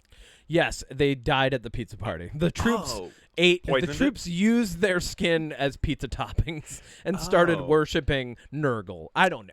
You know, like, this is how this universe goes. Yeah. Actually, very aptly, one of the very next mission that Ciaphas Cain goes on, he is sent to a planet where he is going to use the Valhallan troops. So the Valhallan troops come from an ice world, and there are different brigades, and they all have different cultures, because planets, lo and behold, much like Earth, have different political and social beliefs and structures and things like that. There were two different brigades. One was the 296th, and the other was the 301st. And their commanders get into a fight in the mess hall where people are about to die. Like had Ciaphas Cain not walked in at this moment and stop this fight, both battalions probably either would have murdered each other or would have done enough damage that another commissar or a superior officer would have come in and gone, all right, just kill all of these guys. Fuck it. Like, it doesn't matter. We don't need them. We'll go find troops somewhere else. Ciaphas Cain comes in and he goes, well, fuck, here we are. I guess I have to do this. And this is what I love about this man. So I'm going to get into the things that I love about him and really explain who he is after this. But this is one of my favorite parts. This is in the book For the Emperor by Ciaphas Cain, annotated by Amberly Vale, the Inquisitor. And he comes in, and there's a fight going on in the mess hall, and it's Genet Sulla, who ends up being a general that sings his praises for the rest of time. I cannot tell you how much this woman goes off into the universe and just sings his praises to everybody. Also building up the mythos of Ciaphas Cain. He goes into this mess hall, and there's this fight going on, and he knows that he has to stop it, or a commanding officer is going to come in and kill everybody and be like, fuck everyone, like, you know, whatever. He's like, these are the people who are going to increase my likelihood of survival, because if I have more of them, that means more meat shields, essentially. Like, he doesn't say that, but, like, that's the modus operandi. That's his mindset. He announces with a commanding voice, like, that the fight's over, basically breaks everything up enough to then get them all put into the brig. So both battalions are put in the brig, and he's like, well, shit, they're going to kill my battalions. What the fuck am I going to do? There's a trial coming up. He says, he says that the battalions will be combined. The 296th and the 301st will now be the 597th, which is just him adding the numbers. That's it. Yes. And at their trial, he convinces the commanding officers that the best form of punishment is by execution. Execution by way of forceful servitude in battle. So essentially, he says, they're just soldiers, but they're in prison for a minute. Like, that's it. Just go fight like you normally would and die like you normally would. He resolves all the issues. That's awesome. And survives again. So let me get into, like, the 5 things I wrote down that make Ciaphas Cain one of the best characters in the Warhammer universe. 1, be so lucky that you are also equally unlucky. Ciaphas Cain, as his reputation grows, continually gets thrown on missions, and they're the most unlucky of he goes to a planet to fight orcs, Tyranids show up, right? He goes to a planet to look into Tau sympathizers. The Tau are like the weird Power Ranger looking aliens that can like kill somebody from literally half a planet away. Tau's only been around for like 6,000 years, right? They've only been known about for about 6,000 years. Known about. Yeah. So okay, I know them. there are Tau sympathizers on a planet. He goes there. Turns out there's a gene stealer cult. What are the gene stealer cults? Oh, they're the people who seed a planet and get it ready for Tyranid invasion. Everywhere he goes, there's like a dual problem that needs to be solved, and he constantly is navigating all this while attempting to survive. He is so unlucky. And then on the flip side of that, like imagine being cursed and they were like, at first, you'll be the unluckiest man in the world. But then the luck that we give you will allow you to survive everything that's thrown against you, right? Like imagine if your curse was to be so unlucky that your actual lack of luck is survival. It's like the Marvel character Domino. Her superpower is literally luck. Yes. So instead of his superpower being luck, it's that he's so unlucky that he survives even the most unlucky of scenarios, right? That's awesome. You know what I'm saying? Love that. All right, so I can also listen to you. I gotta go grab a drink of water, but I'm fully listening. do your thing. So he also once was he was dropped down onto another planet, and there was essentially a colony of slaves. These orcs had enslaved them, and he convinced them to rise up against the orcs and rebel in a way that allowed them to fight for their freedom. This earned him even more accolades. As this is happening, he comes across, around about the same time, his best friend and the person who probably has saved his life even more than we realize, and definitely more than he realizes, whose name is Ferik Jurgen. FerikJurgen, who's only as appalling as his name sounds. Ferik Jurgen is an absolute wonderful marksman, soldier, reconnaissance mission.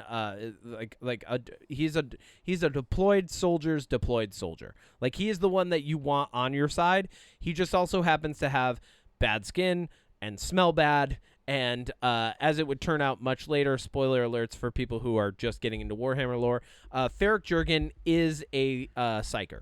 He's what's known as a psyker blank. A psyker blank is someone who, if a psyker comes near them, so someone with psychic abilities or like space magic powers, like imagine if like a Jedi couldn't go near a specific type of person because the way in which that person emitted just an aura into the universe drove them insane. That's what Ferik Jurgen is for the Warhammer universe psychers. Like, he will just be near a psyker and the psyker will start to fucking lose it. Like, they'll start to babble. Yeah, like this is what the blanks do. There's an entire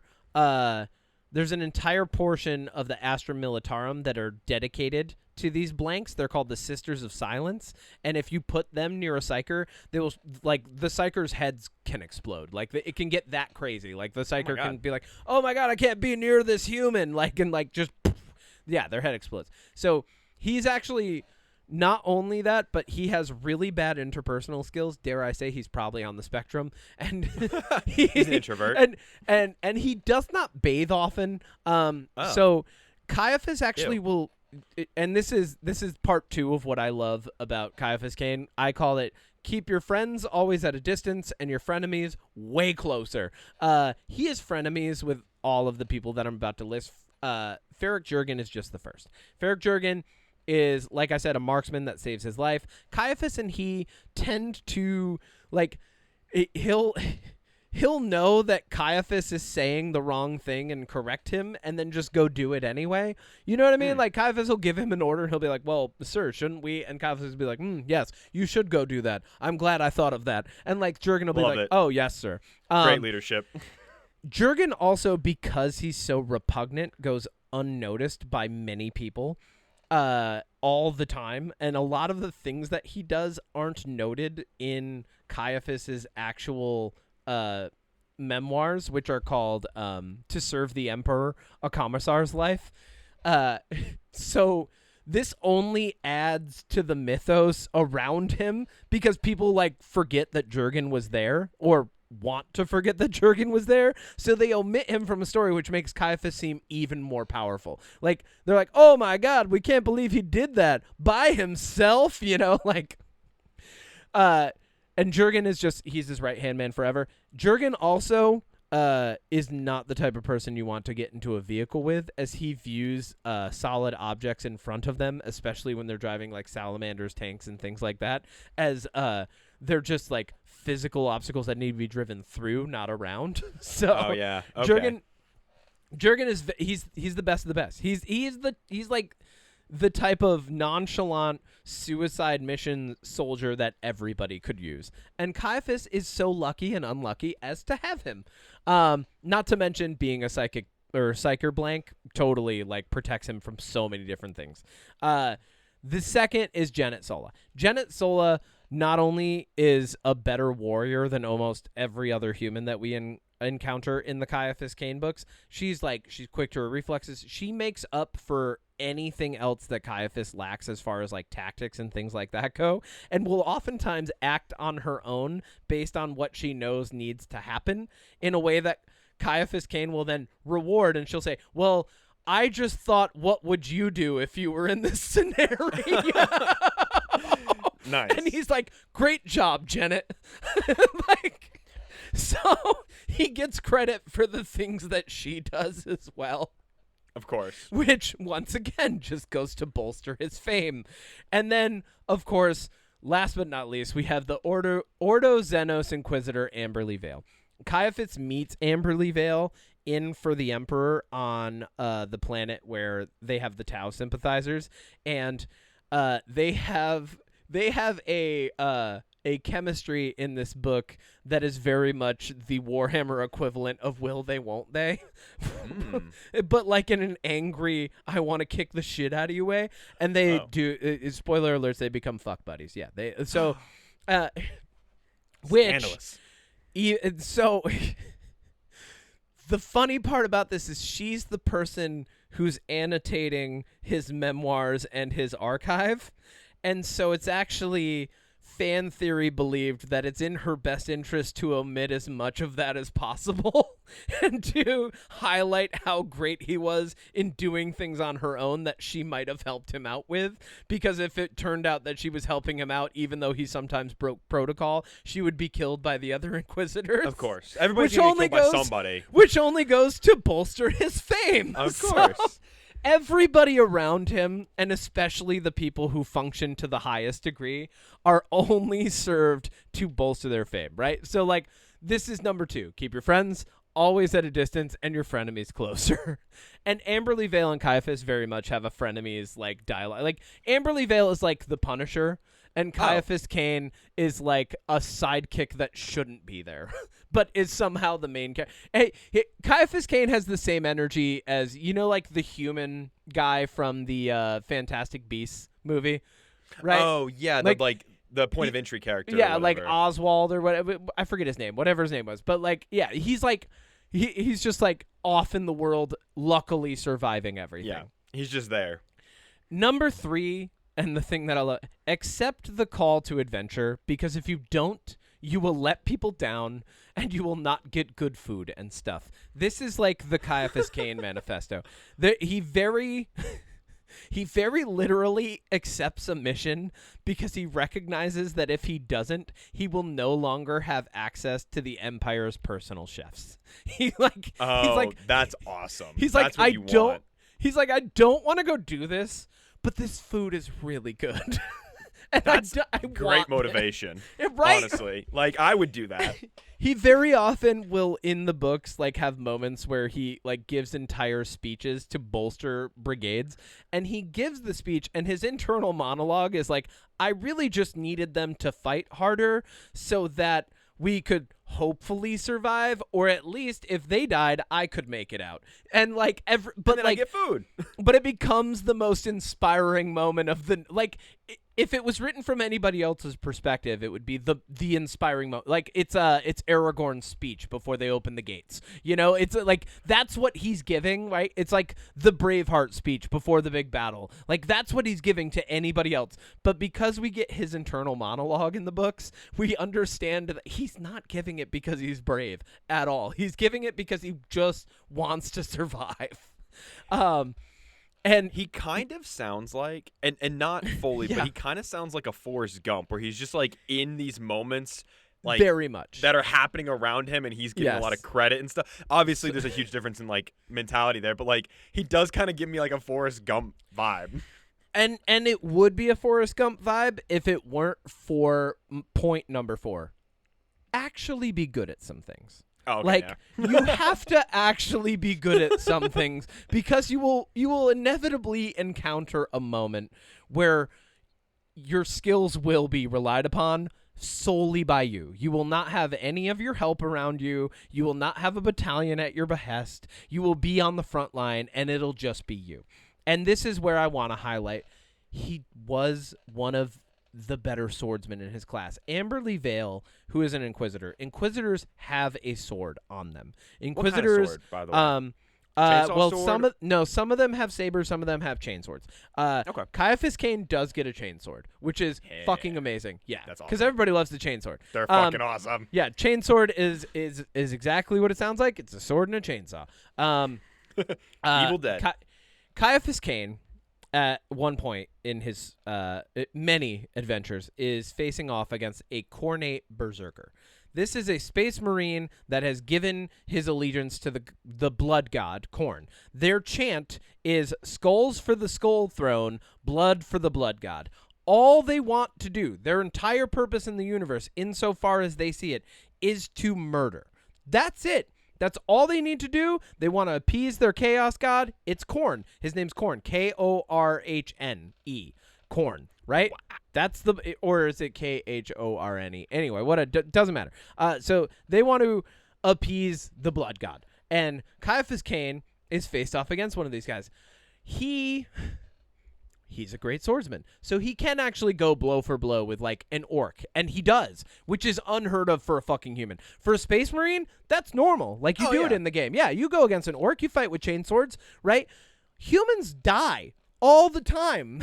He's good enough that he can survive just enough. When he's facing off against this Khornate berserker, he taunts him into a fit of rage, because the Khorne berserkers are already in a state of rage. They're like, they're basically like, I'm gonna rip out your bowels and fucking paint the walls with your blood. And he's just like, really? You're all that Khorne would send here? He's like, are you seriously? You're not even that good. Like, he basically just taunts the guy.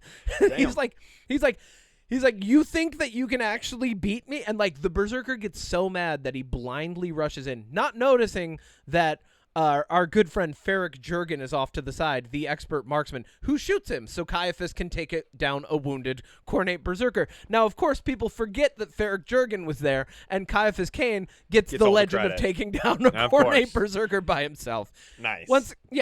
But here's the thing. He wasn't just good at the swordsmanship part. He's good at his interpersonal instincts. Like, he knows how to go through different scenarios. And not only that, his survival instincts, the intuitive way with which he is constantly self-preserving, which is not like, if you listen to the dialogue from anybody else in the universe, it's like, for the Emperor, for this, for that. Ciaphas Cain is like, for me. Like, I'm doing it for me, right? And it's totally the opposite of everything else in the universe, but those like intuitive survival instincts and self-preservation instincts combined with his interpersonal instincts make him a master diplomat. They put him in scenarios where other people wouldn't like a space marine would like fire a bolter and then all of a sudden you have a battle. And yeah, sure, space marines fare well in battle. Humans don't.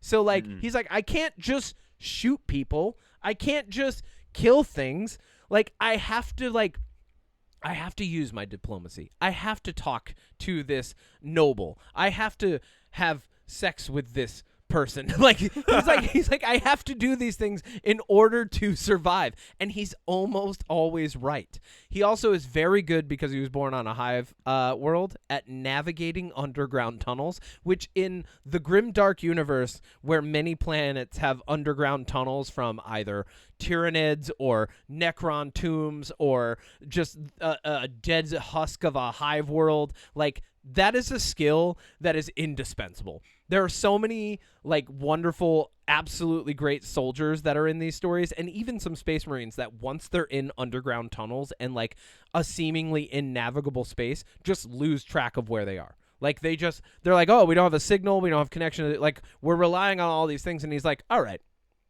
my instincts from where I grew up tell me this way. And he's right a lot of the time. Which once again, when all those people survive those scenarios, because at one point he does go into a Necron tomb world and come out as the sole survivor. It just serves to bolster his myth. Do you have any questions about Ciaphas Cain at this point? I fucking love this guy. I don't think I do, just because, like, okay. I mean, he literally sounds like somebody, in a way, who is just kind of, like you said, luck, but, like, it kind of feels like he's in a situation. It feels like the guy, like, in a movie where everybody's about to go to battle, and he comes back from pissing behind a tree, and when he comes back, everybody's dead, and he sees the army moving by, and he's like, I'm just going to lay down and pretend to be dead. 100%. Move on, you know, like. Which brings me to the question I want to ask you at this point.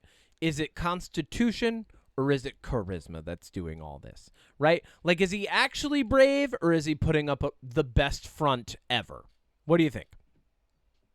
I think he sounds like somebody that in situations where he feels like he can come out on top, he's brave. And in every other situation, it's pure, like, constitution, like you said. Yeah, some people think he's the biggest coward, and he's been memed as like a huge coward who's just luckily surviving, coward vibe. right? No, me neither. I actually legitimately do in the first battle, right? When he takes Salamander, he's like, I'm out of here, right? That's cowardly. You know who he is in that first battle? He's the brother, the side character in The Mummy. You know? Oh, like, my God. That's who he is. But then he gets a little bit of main character energy, right? Yeah. And he has enough that we love him. And he really does. Like, in my mind, it's constitution and charisma. The charisma gets him so far, and then he actually needs to be brave to get through certain scenarios that the charisma couldn't get him through. Exactly. You know what I mean? Like, the Berserker scenario, like, he clearly knew if Jurgen shoots this thing, I can take it down. That's not a cowardly thing. That's a tactician. That's constitution. That's being brave in that situation. Yep. Otherwise, why would you fight it? You know? Exactly. And he finds himself through way of his like legend and charisma getting into these scenarios where he's like, oh, well, in order to get out of this, I better make these guys fight harder. I better give a big speech, you know? And so like I think deep down he actually is brave and just has imposter syndrome and doesn't give himself enough credit, That's fair. Because sometimes there will be really great moments in these books where he's like, he gets done like hyping up his battalion, and like the soldiers around him do markedly fight more and better when he's around. And it's because he becomes this figurehead. Like, the idea of him, going back to what I was saying, the idea of him is actually greater than the person. You know? Yeah, like, the person can do so much, but the idea that he's there literally bolsters entire battalions and brigades of people. Like, it makes them fight better. It makes them fight harder. And then he's so unlucky that good things just happen. Yeah, and I feel like that's paralleled in real life. Like, there are figures in American history through the military that, like, I'm sure, obviously, like, first one that comes to mind is Chesty Puller, famous Marine. He did so much heroic stuff, and like just his presence on the battlefield made Marines feel like they were invincible. Exactly. You know, like John Barcelone from World War II. Like, that's like a real thing. Yes. It's just funny that this guy also kind of has imposter syndrome, where a lot of these figures from history like feel like they're, you know, like this is who they were. Like, being a Marine was in their blood from day one, where this, you know, doesn't quite feel like that. No. And so this would round out. Point 4 was actually be good at things. I think the last thing that he's really good at is he actually really does care about the people around him. Like, in a world, like, or rather, in a universe where, like, Space Marines could give two shits if a human survives. They say that they're there to serve humans, but really Space Marines love battle. Like, and at the end of the day, they're doing it for the Emperor, right? But why are they doing it for the Emperor? And you hear them go back and forth they have big diatribes. Like Space Marines, and especially their Primarchs, will like have these huge monologues where they go back and forth weighing the pros and cons of their own existence, right? And insulting one another for what they believe in.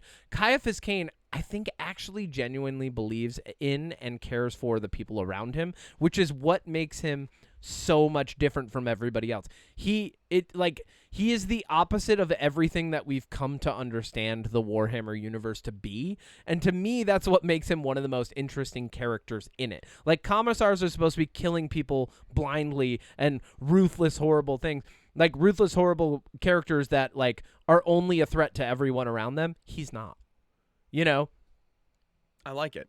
Yeah. And then, so the last little bit of what I really like about him, and this is only fan theory, but I felt like it was necessary to put in here, possibly be a latent psyker. So when you're a latent psyker, and he went through the Skull of Progenium, like I said, and if you're a psyker at all and they discover those abilities, they either send you off to be, sacrificed to big atheist space Jesus, or they kill you on the spot. You don't always show signs, and it's unpredictable when a psyker will really start to show signs of being a psyker. But if you're unaware of it, if you're not paying attention to that, let's say you're constantly inundated with another idea or a different thing to focus on, like, I don't know, surviving, you might not even know that you yourself have psychic abilities, and that might protect you if you're around someone like Ferric Jurgen, who's a psychic blank, right? It might also give you the ability to have, I don't know, preternatural survival instincts. You know what I'm saying?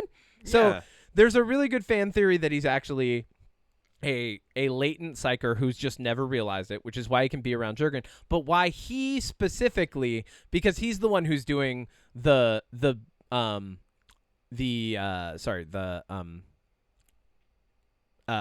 memoir, right? So these are his memoirs.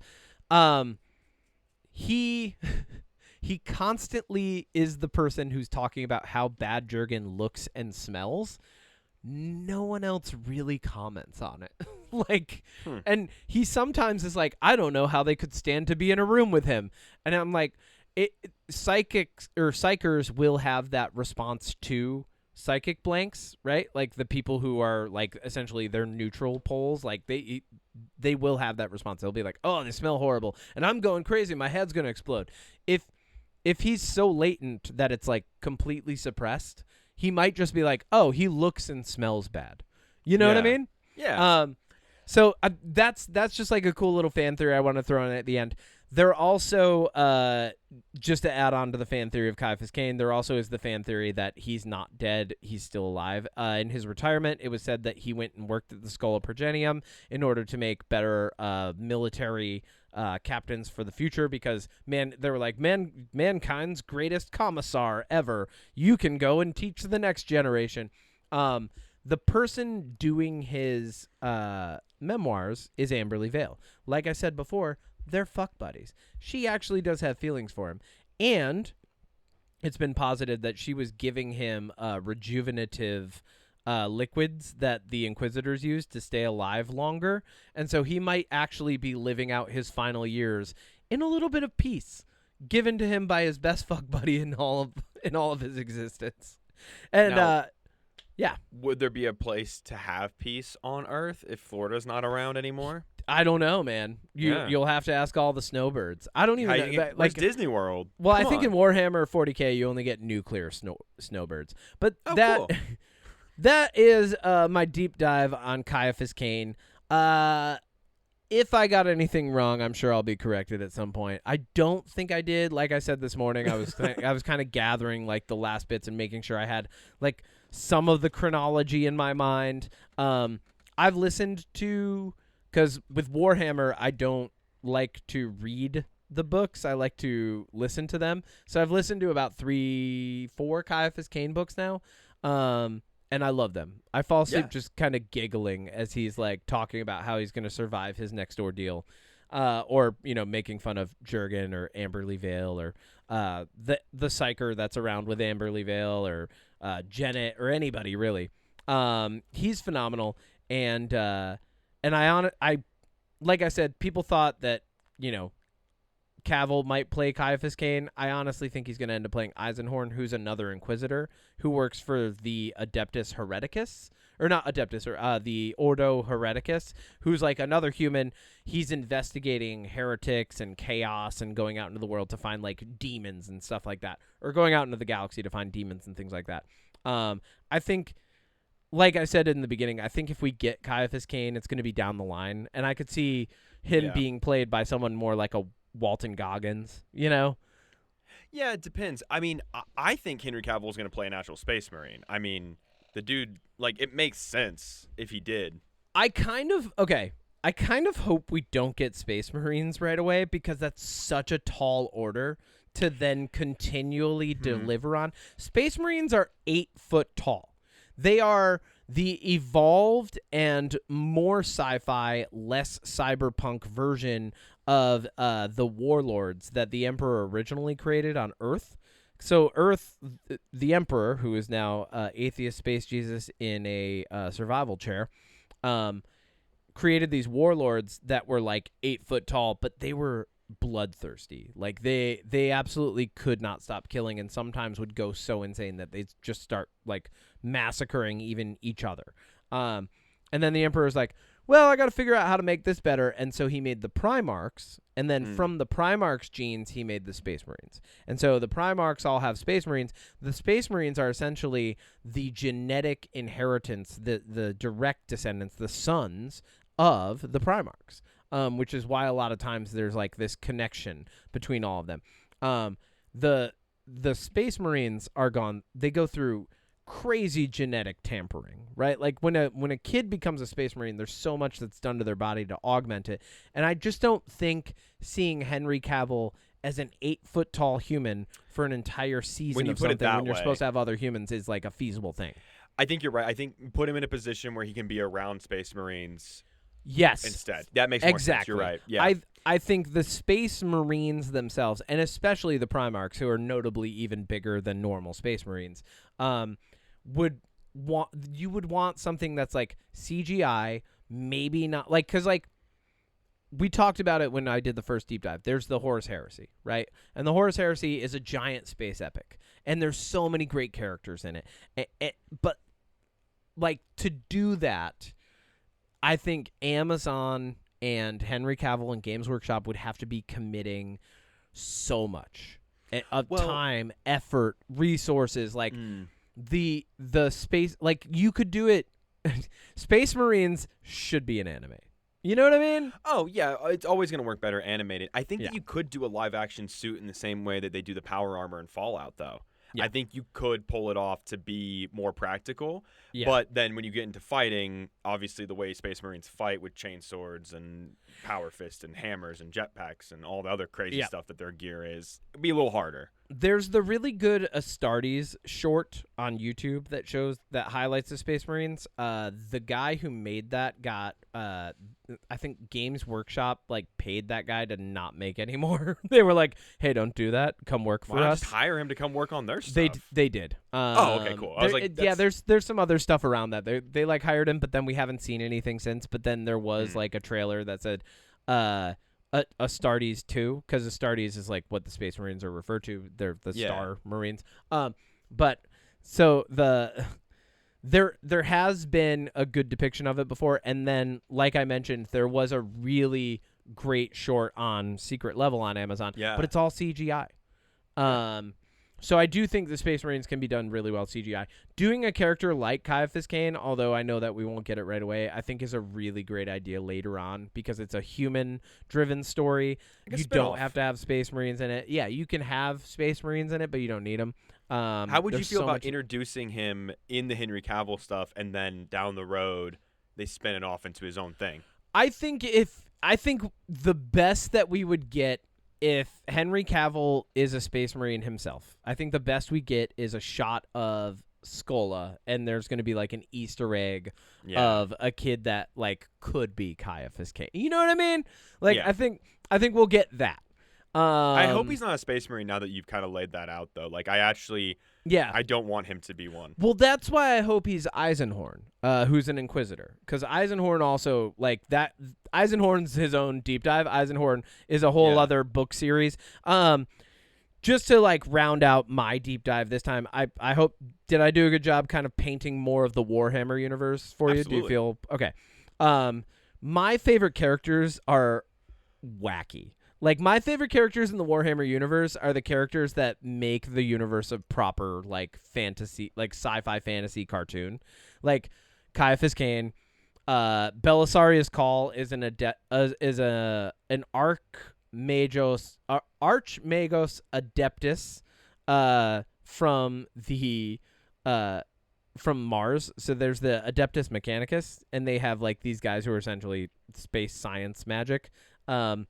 He's been alive for over 1,000 years. I forget how long. 10,000 years, maybe. Belisarius Cawl is wild. He's like one of my favorite characters. He has a bunch of little legs. Did you ever see Hitchhiker's Guide to the Galaxy? I love that movie. So you know how Hamagavula has like all the little legs, and he comes across the table on them. Imagine that, but a giant 8 foot tall, like he's as big as a Space Marine, like human machine that's more machine than human, and he has a bunch of little like eyes and stuff. He essentially has like Fallout like bullet vision, or like the combat vision from Fallout is what he has. He's like constantly assessing people's weaknesses and stuff, and I could do a whole deep dive on Belisarius Cawl. Trazyn the Infinite is a Necron who I've told you about him before. He has been awake for way too long. Oh yeah. And he doesn't want to take over the universe of the galaxy like all the other Necrons want to. He just wants to have a giant museum. Like that's all he wants. I remember that guy. Yep, he's phenomenal. He has some people from the splitting of Cadia stored in his museum, like in stasis fields, like in a diorama of the splitting of Cadia. And then I also love Eisenhorn. He's more like deeper, darker. And then like all of my favorite characters are just they're wild, they're zany, and like they take this grim, dark universe that could be so serious, and they just turn it on its head. And you gotta have that. You gotta have people like that in this. You gotta balance it out. So what do you think of Ciaphas Cain? Would you want to work under him? No. Probably not. You wouldn't survive. Probably not. Only because I feel like I'd be sacrificed so he could live. Thank you. That's the vibe I get there. So I'll pass. Probably. What's your jam this week? Space Marine 2. Oh, more Warhammer. That is my jam this week. It was my jam. Actually, I set that as my jam before I even knew you were doing a Warhammer deep dive, so it kind of fits in. I've just been playing a lot of Space Marine 2. If I'm not doing stuff for Magnum Opus, which I'm not going to talk about those movies because they're bad usually, I'm not really watching a lot of TV. So I've just been in my free time playing some Space Marine, going through the campaign, playing with some friends. I love that. And look, it's really fucking fun. I actually can't stop playing it because it's one of the more fun games that I've played in a long time. It is very Gears of War-esque with like the third person and movement. Yep. And the combat is just so incredibly satisfying. It's awesome. You mean like game. ripping something apart with a chainsword or shooting it with a bolter? Yeah, you have executions, and every like special boss and enemy has different executions, and sometimes your class affects that, and it's just super fun to like rip out from what are the there's dreadnoughts, but when they're turned chaos, they're called, what are they called? When dreadnoughts go chaos. When they go I don't know. Off the top of my head, man? Yeah, you should know this. Anyways, no. there's a lot of cool elements in it. And I've met some cool people playing it, which is also fun, that community. So yeah, just honestly can't really say much more about it. It's on all the systems. It's fun. It's good. It's on sale. So dude, hell yeah. I've not played a single Warhammer game. I've never played a Warhammer game. I've never played the tabletop. I only have gotten into the lore so far. So I think sometime in the future I would like to play Space Marine 2 and like really experience it. We do the campaign together. I've listened to so much like that. I think I come across as like a bigger Warhammer fan than I am. You know, because like people start talking about like the Black Library and stuff, and I'm like, oh yeah, cool, yeah, let's chat about that. I love that shit. Or or like somebody will be talking about like the Warp, and I'll be like, yeah, like in the Watcher in the Rain, and they're like, what are you talking about? I'm like, you know, the short story about when the Warp shows up on a planet, and they're like, no, I don't, and I'm like, oh well, yeah, it's a Warhammer story, and like, you know, or I know fucking the Tom Bombadil of this universe. Honestly, that's how I feel about with like. I think people think I'm a bigger comic book fan than I am because, like, I know a lot of the characters, I know a lot of like the storylines and stuff, but that's not from me reading the comics. That's just from me either like listening to other platforms that talk about it, or, for instance, like if a movie's coming out and they're like, oh, this character's gonna be in it, and I'm like, oh, who's this character? And I'll read the whole Wikipedia, and that information for whatever reason just banks. Yeah. I've probably only read 10 Marvel or DC comics in my entire life. What? I was not allowed to have comics as a kid. Oh, yeah. And now as an adult, like, I just don't. I mean, You don't prioritize it. Well, I like the video formats. I'll be the first to admit, like, I prefer to watch rather than read. Like, comic books are cool. And, like, I've read some comic books that aren't Marvel and DC. I have, like, Irredeemable. I have that whole collection. I have a lot of manga. So, like, I do read them. But, like, Marvel and DC as a whole, I definitely come across as a way bigger fan, like knowing more than I actually do because I just know enough, you know? Yeah. I feel that. That's so funny. Dude, I grew up reading comic books, and that's how I am. But would you know that about me? Like the way I talk about them? No. Exactly. Yeah. No. I just, for some reason, keep this useless knowledge in my head. Yeah, you know, like, this is why we have this podcast. This is why we have UnPop, right? Yeah. What's your jam? My jam this week is the band Thornhill. All one word. The word Thorn, the word Hill. Combine them. Thornhill. They have an album that came out on April 4th this year that I have been jamming, and I just haven't brought up in any significant way yet. It's called Bodies, and I have been listening to that at least a couple songs off of it. Maybe not any specific song, but like I've been jamming that every day this week because it finally clicked that they're doing their own thing, but it's very akin to, like, if anyone's a fan of Deftones that's listening to this.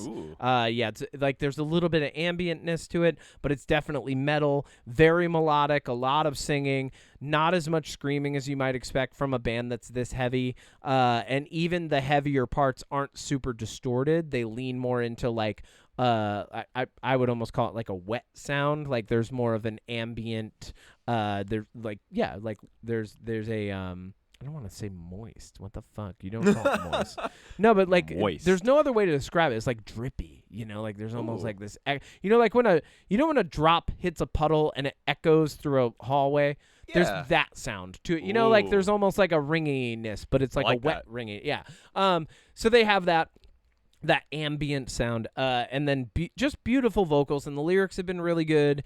And then very specifically this week, like they've just been on rotation for me. If I was going to recommend a song off the album, I would say Only Ever You is probably the song that I recommend. And that is my goddamn jam. Do we have anything else that we need to talk about this week? No, I mean... Cool. What Space Marine chat?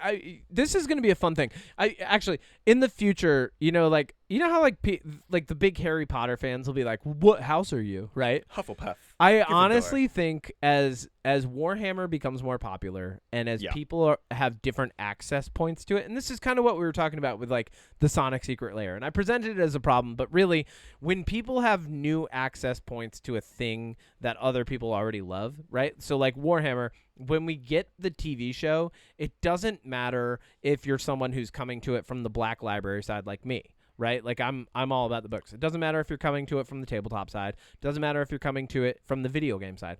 You have a level of experience with Warhammer, right? And getting the show is going to bring people into that space where we can communally enjoy it, very much like the movies did for Harry Potter. And instead of asking people what house you are, I think people are going to ask people what Space Marine chapter they are. Right now, you know, I'm Dark Angels.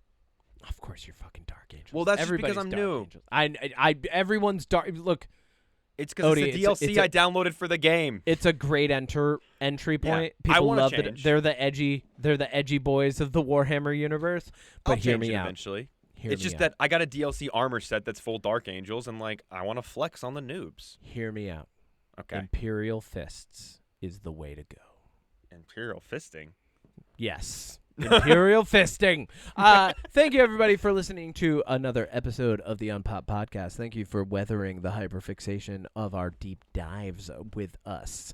This podcast is brought to you by Magnum Opus themselves, please go check out their videos on YouTube. My name is Kevin Miner, the Capitan. Todo el siempre. Are you doing our intro again? No, we will be seeing you next week. The music is made by moi. Art is by FrankAce. If you would like to reach out to us, please feel free to email mysecretpoweris@gmail.com. We will podcast live at your funeral. That is it for this week. Any final comments, Odie, on the way out? We didn't clap in the beginning. Yeah, well, that's AI's fault. No, Okay. You know what? I'll put in an AI clap. Don't you need that to sync up the audios? No. No? Now, I'll be honest with you. I've never used the clap to sync up our audios. Then why do we clap? Because I told you to. Let's bring it on a clap. 3, 2, 1. Did you clap? I didn't clap. I'm defiant. Oh, you son of a bitch.